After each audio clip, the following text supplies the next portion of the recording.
Hello, and welcome to a new edition of Education to Best Medicine. Thanks for watching. As always, it seems we're having some technical difficulties, and I apologize for that. I'd like to introduce Barbara Howard's guest, and I'd like to welcome him to the studio. Could you introduce yourself, please? How you doing? My name is Barry Evans. I'm with Baseline Prostate Cancer and Awareness Foundation. Bring awareness to the community about prostate cancer, especially around African American men. Okay. Well, thank you for coming on. We were talking about off the air a little bit about some of the significant issues in prostate cancer, and we seem to be kind of on the same page about the lethality of the disease, and just in myself and the practice, the real trauma we're having, and I call it trauma screening. Yes. Getting people to come in and get seen. You can talk a little bit about that? My experience is men don't need to go to the doctor alone. Okay. And that's one of the biggest problems. We try to do stuff alone. That's not what we should do. We should have somebody go there with us to help guide us through, listen to some of the stuff that they're saying that we need to follow through on. Okay.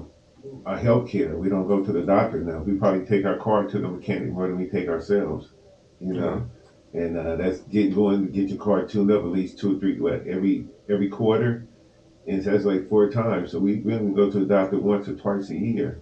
And so a lack of us going to the doctors is a very big thing. We need to try to curb that and try to build relationships with the doctor the same way we would with a mechanic. You know what I'm saying? To take care of ourselves and let them know what we're looking for and try to find the right doctor for us. And we will talk about that because we talk about healthcare access, healthcare disparities. Yes. And part of that is working with who you have. Yes, sir. Ideally, the vision is a African American centered healthcare center that really focuses on mental as well as medical issues, but also takes into effect, and I'm really specific about this, and I don't know if Barbara's talked to you about that, about my discussion is just not healthcare for Africans in America, but healthcare for Africans in America that are a result of the 1619 Project, as well as the California reparations paper. In other words, there's a large amount of systemic and structural racism that it has black men not wanting to go to the doctor or in fearing what happens when they get there. Yes. Yeah. Yes. That's one of the biggest things. That's why we need to have somebody. You don't need to go to the doctor alone. Women, men, or anybody. So it's you got to learn how to educate yourself, advocate for what you're trying to get done. But like you said, having the right resources. I was just thinking about it just growing up in East Oakland, the resources we had and the doctors. But once the drugs and stuff hit, it really got bad. We lost a lot of doctors as well to the drug use. You know what I'm saying? So it got real bad. And so I always try not to paint a simplistic picture of a complex problem. And it goes for us in cancer, prostate included, environmental and structural issues, and genetics. And so we tend not to be or understand that our parents' health is our health. And, I always have a discussion about how late things are caught, and you were saying in terms of your stages, and if you want to reveal that, that's fine, but not an issue. The stages, and what I found as a clinician, I'm usually meeting men in the 3rd or 4th stage when it should have been the 1st or 2nd. Oh, most definitely. And I hear that in the men's group I have. I found out like a year or so ago that I had stage 4 prostate cancer. But it was symptoms. I was having hip pains and back pains, and it wasn't healing. And I was doing all type of therapy and stuff, and it wasn't getting any better. But we never even talked about being prostate cancer and that like that. And so Because they thought you were too young. yeah, and then it got to the point of I couldn't even pee, Oh, okay. and that's when I was like, oh, and I went. They gave me a PSA test, and they was like, you have a high PSA test, you can come back in, and then that's when we had to go do a biopsy to see how pretty much what stage I was at. They're like, no, you have it. We don't know what stage you're at. So the PSA for everyone is a prostate specific antigen, and the measurement of that level. Last time I remember, I think the height for African American men is over 2. Yeah, mine was 200. Yeah, Jesus, and so that's like 20. That's like 300. But it's not uncommon because we're always late to the game. Yeah, we're late to the game. And I think that, all the microaggressions that happen to men of color on a daily basis, the last thing they're doing is talk about going to the doctor or going to a provider. In this case, a lot of now female providers having someone stick a finger in your rectum and then telling you to get, evaluated. So, and because it's a part of the care guidelines, as opposed to, prostate cancer is like the number 3 cancer, I think it is. That was number 2. It's number 2? It's number 2. Yes. So I think it's lung cancer, then prostate cancer, then colon cancer. Yes, sir. For men. So yeah, that's it. Yeah, and that's the big that's the big 3. Yeah. And so I think that we've kind of, for men of color, particularly African American men, it's always, having to sleep at the wheel. Yeah. And the trust that we have in these systems have not been worth the paper they're written on. Most definitely. But like I say, it's important to go with somebody to be there to listen as well with you. To like, listen, hey, this is something that you should follow up on. Let's check. You need to know your family history. My father was, after it's like really talking to him, I think they did a test on him and his PSA was pretty high. They wanted, but he's like 74, but he was like, I'm not going to be doing nothing. He don't want to do any biopsies or anything like that. But they think he might have prostate cancer. So it runs in my family. Okay. So, I mean, and I think too is that this kind of education for screening should come, in high school and grade school. Oh, yes. And those kinds of things. But now with this whole issue. It's diet. Yeah. This whole issue, we have red meat, sugar, salt, fat, and, moving more to a plant-based diet. Yes. But see, I guess too, is that it's a shame you have to get cancer to know that. To learn that, to understand that. Well, now it makes sense to you. No, it's not even that. Even when that happened, I never was like, oh, why me, not why me. First thing I told my friend, I got to start a nonprofit and let people know. And then he told me, like, a friend of mine was doing a men's group with the UCSF, and that's how I started getting in that and learning more about it. And then I just started researching. I didn't know it was that prevalent in our neighborhood. Nobody even talked to me about it. And then the more I started finding out, and I started talking to people, my high school coaches, he had stage 2 prostate cancer and got surgery. Some other people I know that had prostate cancer. So it's very prevalent. And so... prevalent but silent. Yeah, prevalent but silent. Yes, sir. Yes, yes. And, a lot of people don't speak upon that from the issues they might have. We're talking about fertility. We're talking about, competence,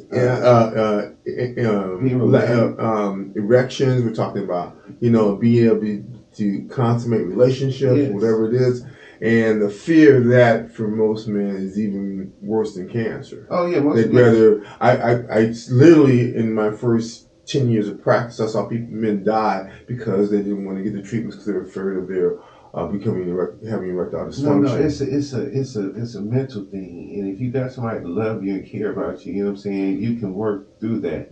But you have to be willing to put in the work to slow down that disease. You know what I'm saying, and you got to really want to change your lifestyle. If that's cutting out red meat, that's drinking, that's smoking, whatever you have to do, you have to learn how to change. It ain't you just can't do the same thing over and over for 30, 40 years and think it's going to be okay. It's not. You know what I'm saying? And if you don't understand that, you're gonna really lose out. Everything you work for is gonna be, it's going. And I think also that, you know, the having to get men to adjust, and I'm thinking about a conversation I had with a Harvard urologist about maybe 20 years ago, and getting men to understand that you staying alive was more important than an erection. Yes. You know, it is your family, yeah. kids, your relationships with people. It's things that you can add value to this world without having sex with people. And I felt that, and that's why I started my nonprofit. And you know, it's kind of interesting because I have to take some sidebars in the show because this is so important. But I want to bring people back to some of the discussions that we're having that I think are kind of important, and you can weigh in on them too because this relates to our general health in general. Tell me a little bit about the organization, what you want to do, what you want to accomplish. You know, where do you want this place to go? I want to bring early detection and screening to men. I've seen UCSF. They have an organization with I think Helen Dillard Foundation. Yeah. And I want to try to hook up with them and try to be a counselor to get in the community and get men to understand the importance of to befriend doctors and get screened for these tests and why you need to get that and why you need to be here and understand your family history. Another part is support groups and treatment. I found that very helpful through my process of listening to other people talk about their issue, understand that I'm not alone. They bring in doctors, they bring in counselors, they bring in different things that you need to help you understand and get through this, you know. But you have to make those decisions to want to be here to try to fight it. Yeah. The next part is being education awareness. Constantly, just like, hey, we need to go to the doctor. You need to start talking. You need to be a friend. If you're my friend, then go to the doctor with me. I don't want to go to the bar with you. Go to the doctor with me, man. Go somewhere and listen to what's really going on. If you care about me, that's more important than anything else.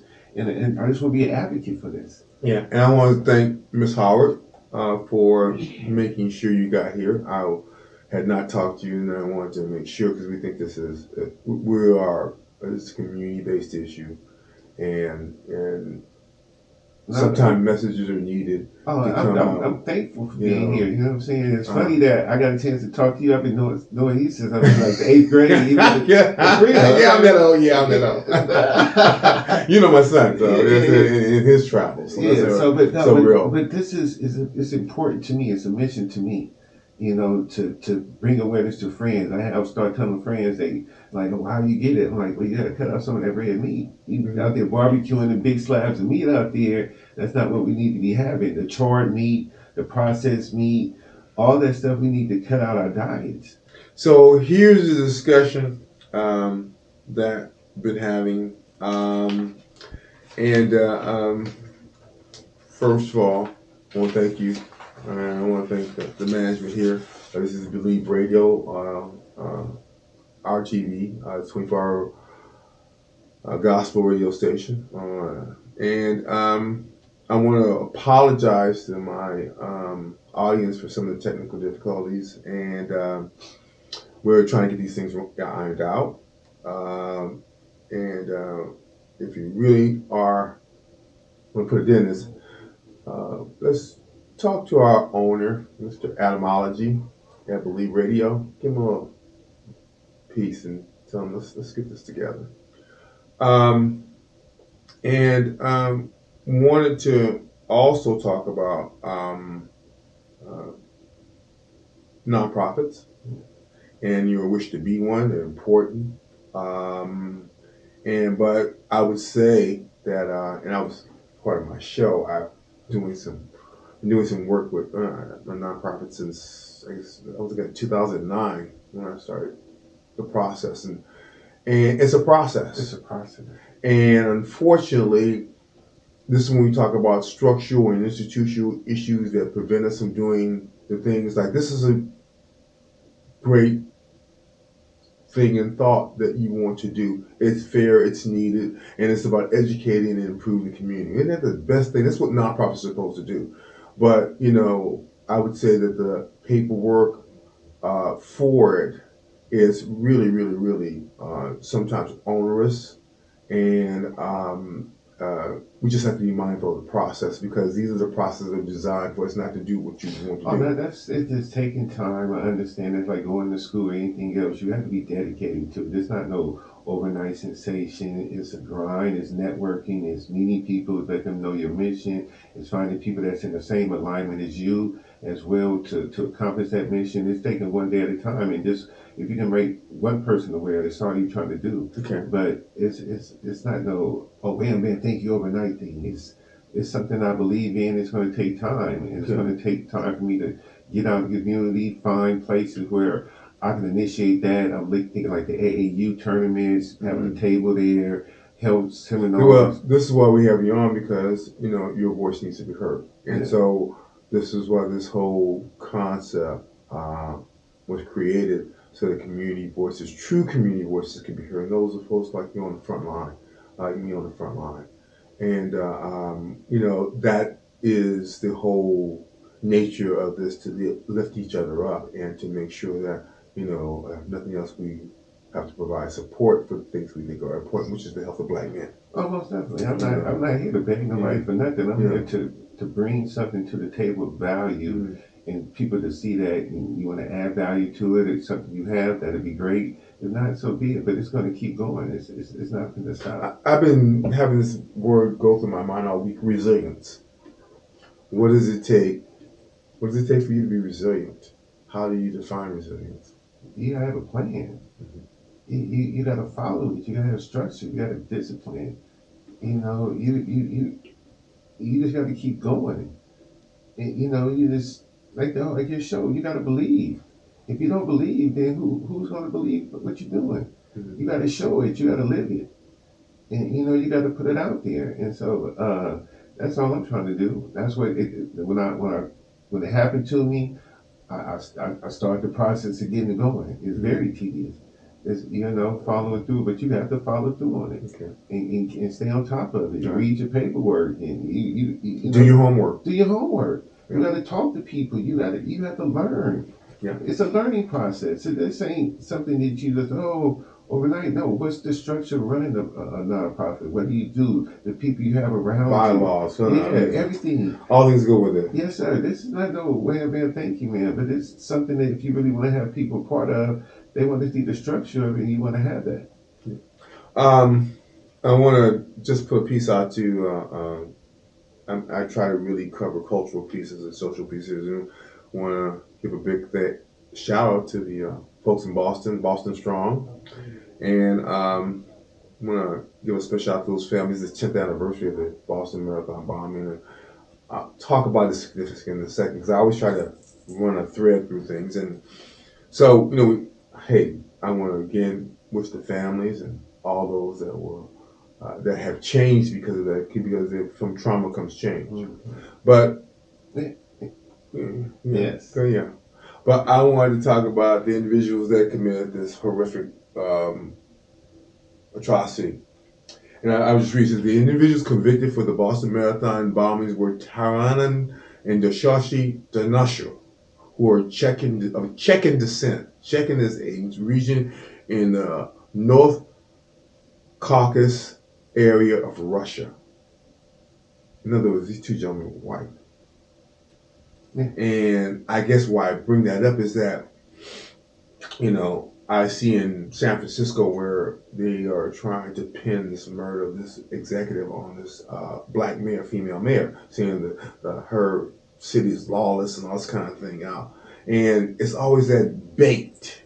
It's always need to check your facts. It's always jumping on red meat, and not knowing the facts. Yeah. So as the facts come out, as usual, they knew each other. The person that committed this assault. To stab somebody close, you got to know them. You got to know them. So my point is that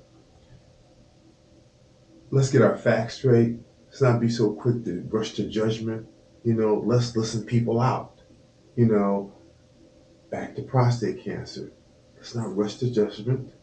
Let's listen people out. Let's learn something. Men need to learn something. Men need to learn about their bodies, and I think this show is apropos because a lot of the things that you're talking about in terms of health benefits, in terms of reduction of red meat, plant-based foods, stress reduction, asking questions, family members involved in cares of other things. Like you said it before. You said our parents' health is our health. So if you don't talk to them and know that, how are you going to take care of yourself? You don't know what they're going through. You don't know, what your uncle had.